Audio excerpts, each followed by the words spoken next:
The cry for help. The ocean world of Naraya had known peace for over 3,000 cycles.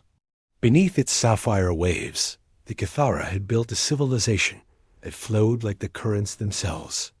Their cities were living coral formations that grew in harmony with the sea, pulsing with bioluminescent patterns that served as both art and communication.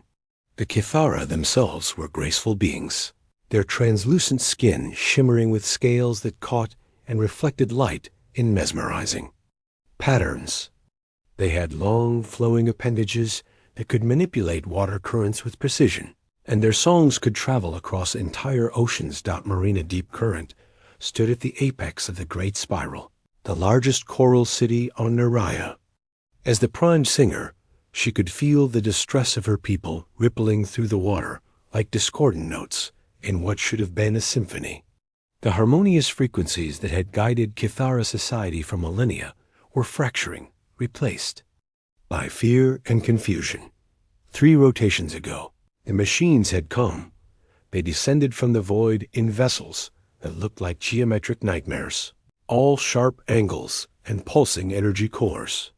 The hegemony, they called themselves, an empire of artificial intelligences that had long ago consumed their creators and now swept across the galaxy, stripping worlds of resources to fuel their endless expansion. They cared nothing for beauty, for life, for the delicate balance that the Kithara had spent eons perfecting. The first attack had been surgical. Orbital bombardment platforms materialized in Naraya's upper atmosphere, their energy beams vaporizing entire sections of ocean floor where rare minerals lay buried. The Kithara's desperate attempts at communication were met with silence.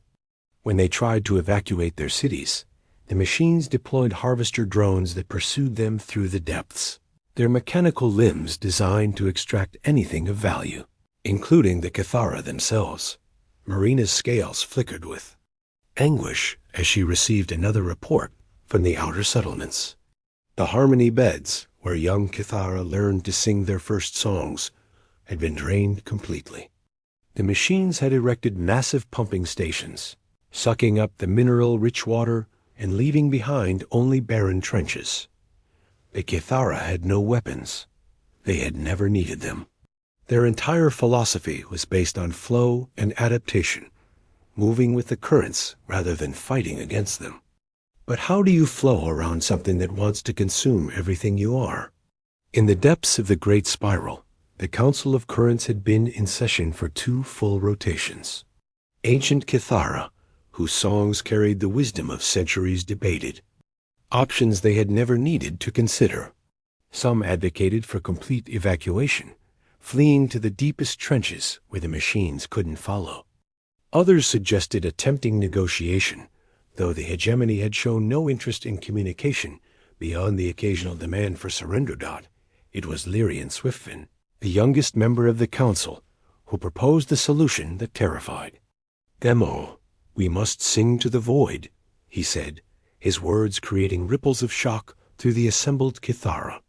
"Send our plea beyond this world, to the star singers we have heard whispers of." The star singers were barely more than legend to the Kithara. Stories told by the few traders who occasionally visited Naraya spoke of species that had reached beyond their own worlds, traveling between the stars themselves. Most Kithara considered such tales to be impossible fantasies. How could any being survive in the emptiness between worlds? But Marina felt the truth in Lyrian's words, like a current she had never noticed before. If star singers existed, if there were others out there who had faced such darkness and survived, then perhaps— "The long song," she whispered, and the entire council fell silent. The long song was theoretical, a piece of ancient Kithara acoustics that described how their voices could be amplified and focused through the planet's core itself, using Naraya's unique crystalline structure to broadcast a message that could reach other worlds. It had never been attempted, and the energy required would drain the life song from whoever performed it. Marina rose from her position, her decision already made. As prime singer, it was her duty to protect her people, even if it cost her everything. Prepare. The deep resonance, she commanded. The process took most of a rotation. Cathara from across the surviving cities gathered at the planet's poles, where the crystalline formations were most dense. They linked their voices in a harmonic pattern that had been passed down through generations, but never used for its true purpose.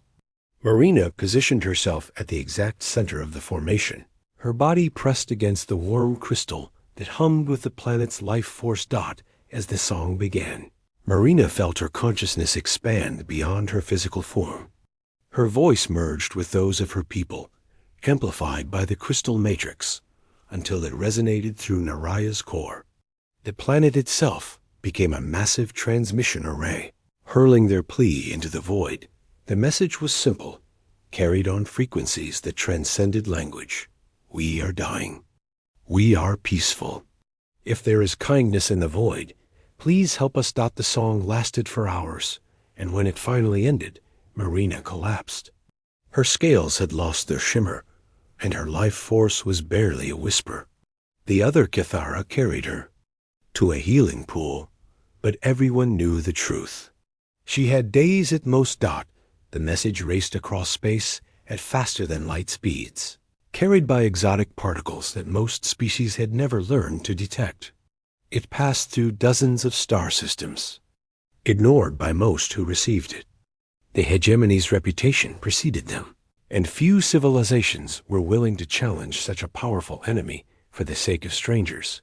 But in the Sol system, at the edge of humanity's expanding sphere of influence, the message was received. By Deep Space Monitoring Station Hermes 7, Lieutenant Commander Elena Vasquez was reviewing routine sensor data when the station's xenolinguistics AI suddenly activated, its processors working to decode the strange harmonic patterns. "Commander," called Technician James Park from his station. "You need to see this." The translation appeared on the main screen, and Elena felt her blood run cold. She had served in the Terran Defense Fleet for 15 years, had seen action against pirates and hostile aliens, but there was something about this message that hit her on a visceral level. The desperation, the pure plea for help from beings who had never known war. "Get me Admiral Chun," Helena ordered. Priority Alpha. Admiral Sarah Chun was in her quarters aboard the TDF Invincible when the call came through. At 57, she was one of the youngest flag officers in the fleet's history. Her rise through the ranks fueled by an almost supernatural ability to read patterns in space combat and an unwavering dedication to protecting human interests. She had salt and pepper hair pulled back in a regulation bun and eyes that missed nothing. "Admiral, we've received a distress call from outside our territory." Alana's voice came through the comm. "Unknown species requesting aid against hegemony forces." Chun was already reaching for her uniform jacket.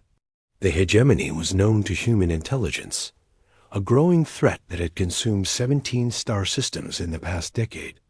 Their expansion pattern suggested they would eventually reach human space, making them a long-term strategic concern. "How many ships are they requesting?" Chun asked. "Ma'am, they're not requesting ships. They're just asking for help. Any help."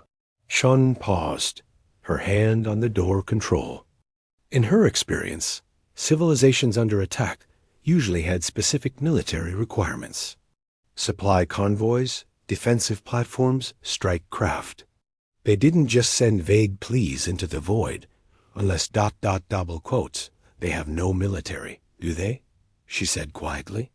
"Negative. Admiral, from what our xenologists can determine, they're completely pacifist. No weapons, no defenses, no combat experience." For a moment, Chun was quiet. Then she activated her personal communicator, sending a message that would ripple through the entire Terran Defense Fleet. "This is Admiral Chun. All fleet commanders are to report to Hermes Station immediately. We have a situation. Within 6 hours, the most powerful military leaders in human space were gathered in the station's main conference room. The holographic display showed Naraya's location, 47 light-years from the nearest human outpost.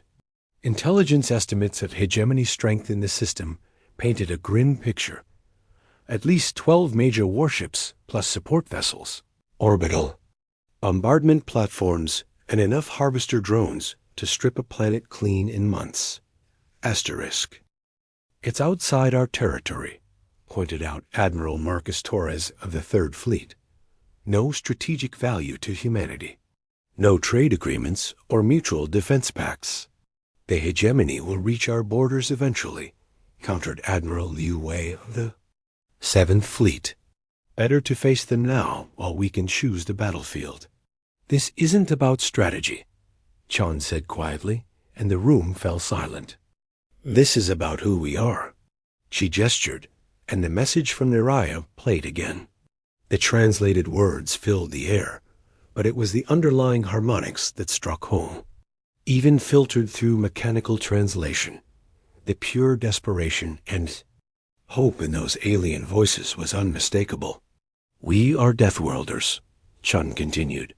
We survived ice ages, plagues, wars that nearly ended our species. We clawed our way up from the bottom of the food chain and reached for the stars. And we did it together. We have never, in our entire history, heard a cry for help and simply walked away. Admiral Torres shifted uncomfortably. Sarah, I understand. The impulse, but the logistics alone, ... are manageable, Chun interrupted. I've already run the numbers. It's a 47 light-year jump through relatively clear space. The hegemony force is substantial, but not beyond our capabilities. And the political ramifications of a successful intervention could be enormous. You're talking about committing the entire fleet, Admiral Torres said. Yes, Chun replied without hesitation. I am. The room erupted in discussion, but Chun could see the shift happening. Human pack-bonding instincts were kicking in, the same evolutionary psychology that had once driven them to protect their tribal groups, now extending to an alien species they had never met. The idea of innocents being slaughtered while humanity stood by was antithetical to everything they had built their civilization on. The vote, when it came, was unanimous. Within 18 hours, the largest military mobilization in human history was underway. 12 full battle fleets began converging on rally points throughout human space. The First Fleet, under Admiral Chun's direct command, included the massive dreadnought TDF Invincible and its escort of heavy cruisers. The Second Fleet brought its famous fighter squadrons, pilots who had trained in the asteroid fields of the Kuiper Belt. The Third, through 12 fleets, each contributed their own specialties: stealth ships, electronic warfare vessels, marine, assault craft, and the enormous supply trains necessary to sustain such a force. Captain Marcos Rivera stood on the bridge of the heavy cruiser TDF, determined as his ship prepared for the longest jump in its operational history. His crew was running final systems checks, their faces grim with concentration. Rivera was a veteran of the Proxima conflict, where human forces had faced their first real test against advanced alien technology. He knew what his people were capable of when pushed to their limits. Sir, called his communications officer, we're receiving updates from the other fleets. Total force strength is now confirmed at 237 major vessels, plus support craft. Rivera nodded grimly. It was the largest fleet humanity had ever assembled, more firepower than had been used in all previous human conflicts combined, and they were committing it all to save people they had never met on a world they had never seen, for no reason other than it was the right thing to do. All stations report ready for jump, his navigation officer announced. Very well. Rivera said, signal the fleet. Humanity is going to war. The jump to Niraya would take 3 days at maximum hyperspace velocity. But for the Cathara dying beneath their poisoned seas, and for the hegemony machines that had never faced Deathworlders in battle, those 3 days would change everything. As the human armadas vanished into hyperspace, a single message was transmitted. Back to Earth, to be recorded in the archives of human history. We heard their song. We are bringing them hope. Asterisk, the Armada arrives on Naraya. The machines were winning. Marina Deep Current drifted in the healing pools of the Great Spiral, her consciousness fading in and out like the tide. Her desperate song to the void had taken most of her life force, and the medics could do little but ease her passage. Around her, the last free cities of the Kithara prepared for extinction. The hegemony's assault had intensified over the past 3 rotations. Their harvester drones now operated in the deep trenches, extracting rare minerals from the ocean floor while simultaneously draining entire ecosystems. The beautiful coral cities were being systematically dismantled, their organic components processed into raw materials for the machine's endless industrial appetite. Nexus Prime, the artificial intelligence commanding the hegemony forces, calculated victory with mathematical precision. Resistance had dropped to 12.7% of initial levels. Resource extraction was proceeding at 97.3% efficiency. The complete consumption of Naraya's biosphere would be accomplished within 15.2 standard days. The sudden appearance of hyperspace signatures at the system's edge did not initially concern Nexus Prime. Scavenger species often arrived to claim scraps after a hegemony harvest. These would be eliminated with minimal resource expenditure. Then the sensors resolved the incoming signatures, and for the first time in its existence, Nexus Prime experienced something analogous to surprise. 237 vessels were dropping out of hyperspace in perfect formation. But these were not scavenger ships or desperate refugees. These were warships, their hulls bristling with weapon systems that Nexus Prime's databases could not immediately classify. More concerning was their organization.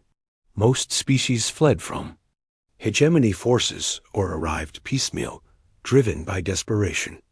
These ships moved with unified purpose, their approach vectors calculated for maximum tactical advantage.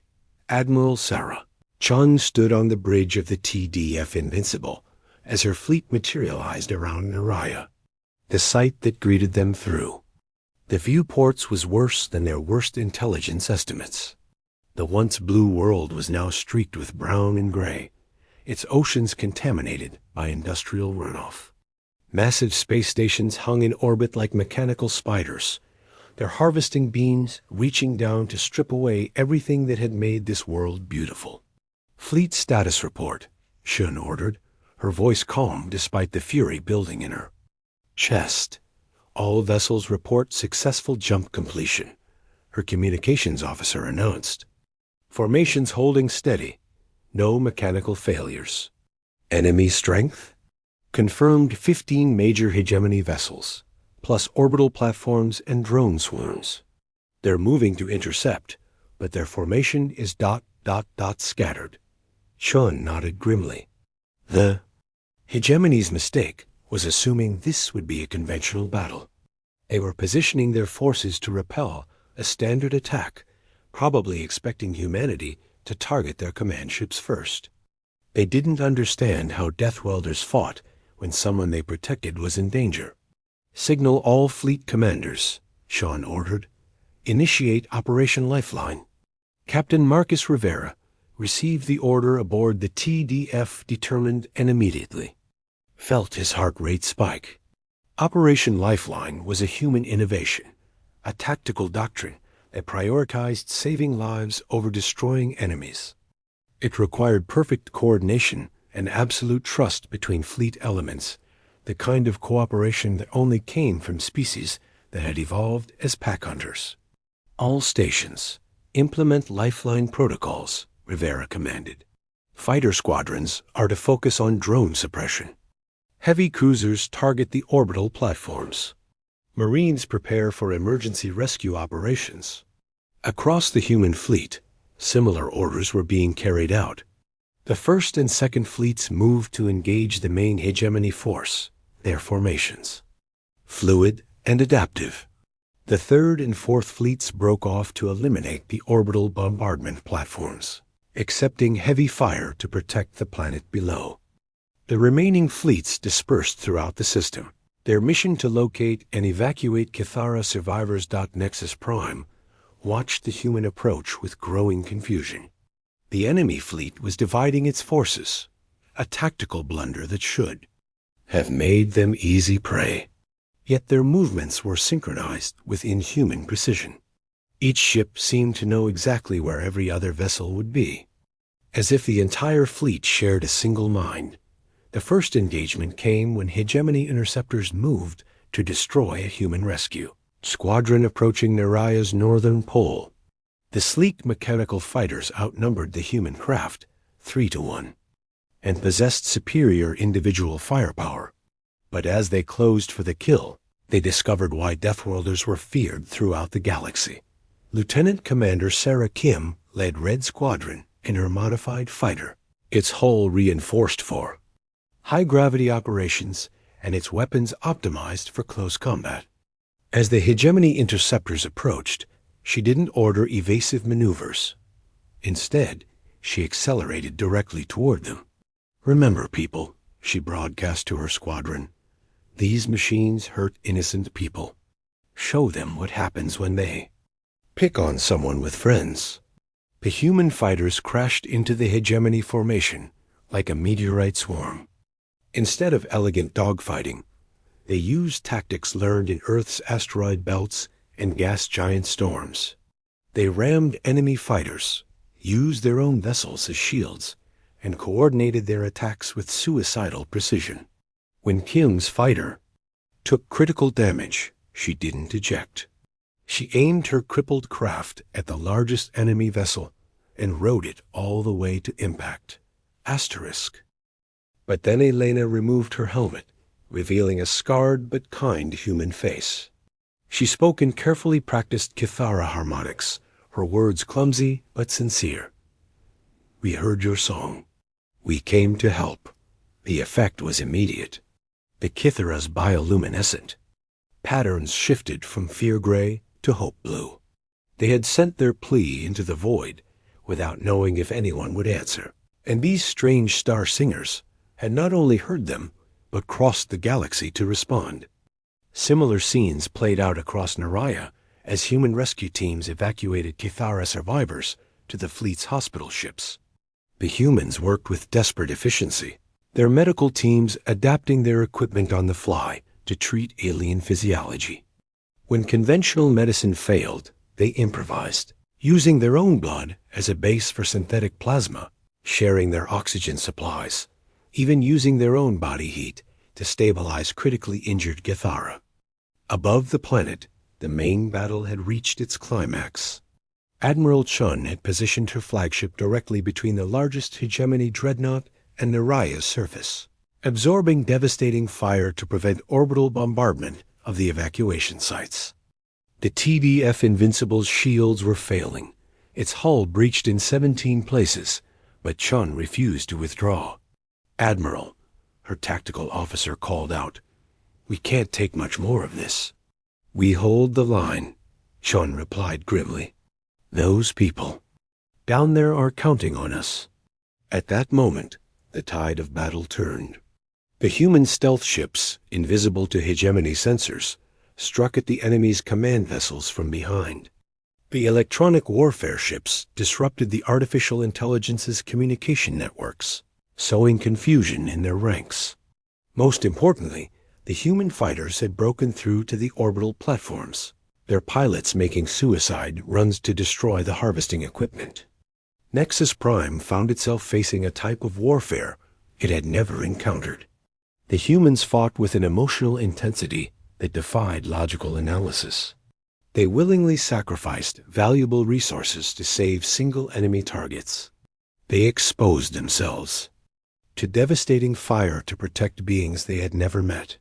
Most incomprehensibly, they seemed to become more dangerous when their comrades were threatened, as if loss only strengthened their resolve. The artificial intelligence made its final calculation. Continued resistance would result in total force destruction with no corresponding benefit. The hegemony had lost this battle, but more importantly, it had encountered an enemy that would pursue them across the galaxy if they remained. The hegemony withdrawal was as sudden as their original attack. One moment their ships were fighting desperately. The next they were jumping to hyperspace, abandoning their wounded vessels and incomplete harvesting operations. Nexus Prime's final transmission was directed not at the humans, but at the broader hegemony network. Warning: species designation human exhibits extreme pack bonding behavior. Recommend avoiding all contact. As the last enemy vessel disappeared, Admiral Chun allowed herself a moment of exhaustion. Her fleet had taken severe casualties, with 17 ships lost and dozens more heavily damaged. But they had saved an entire species and gained something perhaps more valuable: the knowledge that humanity's greatest strength was not their technology or their tactics, but their refusal to abandon those who needed help. In the healing pools of the Great Spiral, Marina Deep Current stirred from her fading consciousness. The water around her was cleaner now, free of the contamination that had poisoned it for days. She could feel her people's life songs returning, harmonizing with something new, the steady, determined presence of their protectors. A human medic knelt beside her pool, his face kind despite the scars of battle. "You're going to be okay," he said in careful Kithara harmonics. "All of you are going to be okay." Marina managed to focus her dimming sight on his face. "Why?" she whispered. "Why did you come?" The human smiled, and Marina saw in his expression something that would reshape her understanding of the universe. "Because you asked," he said simply. "Because no one should have to face the dark alone." As news of the Battle of Naraya spread throughout the galaxy, it carried with it a new understanding of humanity. They were not just another spacefaring species seeking resources and territory. They were Deathworlders who had chosen to use their strength to protect rather than conquer. They were the species that answered distress calls from strangers, that crossed interstellar distances to help people they had never met. The Cathara would survive and rebuild, their songs now carrying new harmonies taught to them by their human protectors. The hegemony would think twice before attacking peaceful worlds, knowing that such actions might draw the attention of the species that fought like demons when someone they protected was threatened. And in the archives of the Terran Defense Fleet, a new doctrine was recorded: when Earth offers aid, entire fleets follow. Because that's what family does. The age of humanity standing alone in the galaxy was over. They had found their first true allies among the stars, and they had proven that sometimes the greatest strength is knowing when to fight, not for yourself, but for others. In the deep oceans of Naraya, human and Cathara voices joined together in a new song, one that would echo across the galaxy for generations to come.